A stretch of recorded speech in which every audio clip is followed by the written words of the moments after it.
দেখেন নারিকেলের চ্যালেঞ্জটা দেখেন সবাই কিভাবে করতেছে।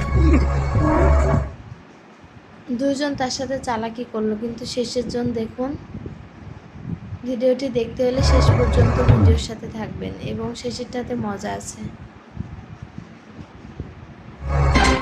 দেখুন এবার এমনি কি করলো, সেও নারকেলটাকে কেটে দুভাগ করে ফাটিয়ে দিল।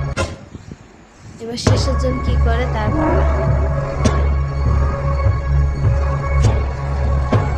দেখতে থাকুন, শেষেরটাতে মজা আছে।